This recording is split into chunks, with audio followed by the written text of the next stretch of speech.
అవుతుంది. తెలివితేటలు నీకే ఉన్నాయనుకోకు. నేను నీ కన్న తల్లినిరా. నీ మనసులో ఏముందో నాకు బాగా తెలుసు.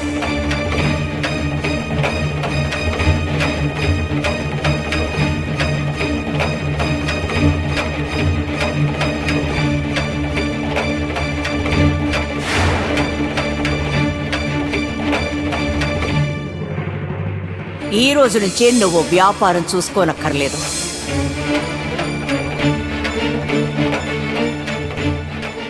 ఎవరైతే పాండురంగణ్ణి స్మరిస్తారో, ఆయన నామంలో లీనమైపోతారో, సుఖదుఖాలకి అతీతంగా ఉంటారో, అలాంటి వాళ్ళని నేనెలా వ్యాపారం చూసుకోమంటాను?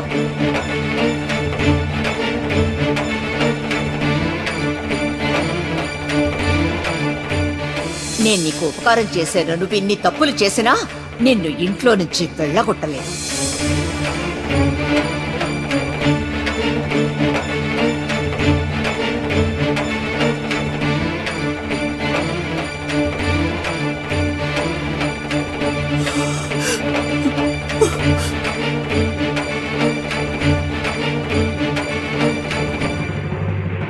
ఆయన గారు చాలా బాధపడుతున్నారు.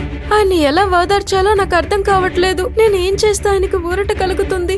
ఎలా మాట్లాడితే శాంతిస్తారు?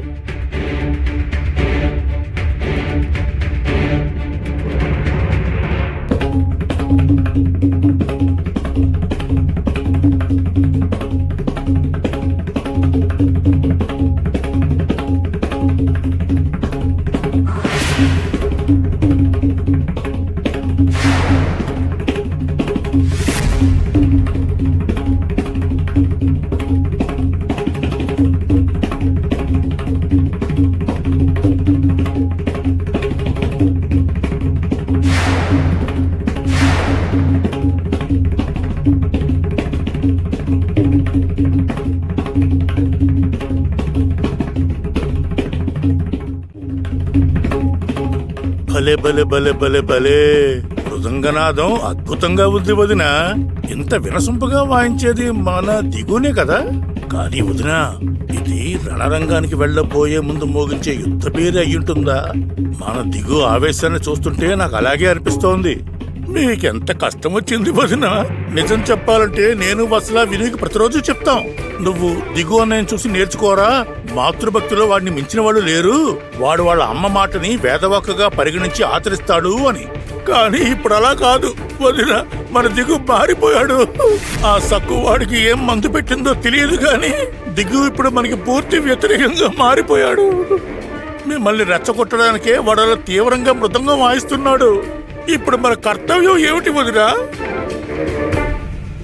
మరిది గారు, వాడి సంగతి నేను చూసుకుంటాను. యుద్ధం చేసే సత్తా నాకు కూడా ఉంది. నా జీవితం మొత్తం కథన రంగంలోనే సాగింది. ఎన్నో పోరాటాలు ఎదుర్కొన్నాను. నేను పోరాటాలు చేసేది కేవలం గెలవడానికి.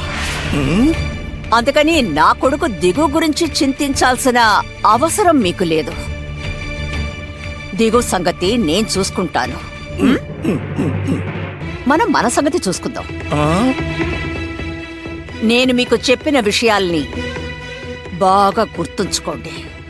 గుర్తున్నాయిగా? లెక్కల్లో ఒక్క రూక తేడా వచ్చినా సహించను. బుద్ధిగా ఉండండి. తేడా రాదు, అసలు రాదు వదినా. నేను రానివ్వను. అవకాశం దొరికితేనే కదా నేను నా సత్తా ఏంటో నిరూపించుకోగలను. మీరిప్పుడు నాకు అవకాశాన్ని ఇచ్చారు. న్యాయంగా లెక్కలు చూసి మంచి పేరు కొట్టేస్తారు. మాటల్లో కాదు మరిది గారు, చేతల్లో చూపించండి. నేను మిమ్మల్ని గమనిస్తూనే ఉంటాను. కన్న కొడుకునే శిక్షించారు. ఇక మీరు నాకొక లెక్క. తప్పు చేస్తే వదిలిపెట్టాను. వదినా,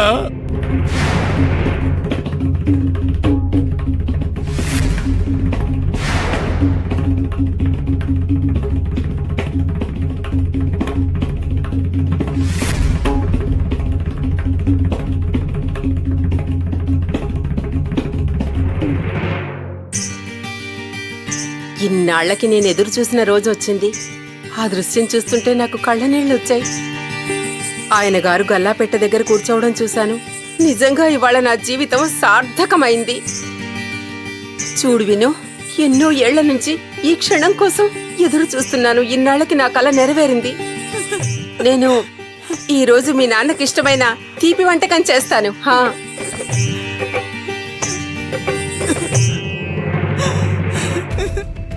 ఏంట్రా ఇప్పుడు నువ్వెందుకు ఏడుస్తున్నావు? నేను మీ నాన్నగారిని మనసారా పొగుడుతుంటే నువ్వందుకు సంతోషపడకుండా? విను, ఎందుకురా ఇప్పుడు ఎందుకురా ఏడుస్తున్నావు?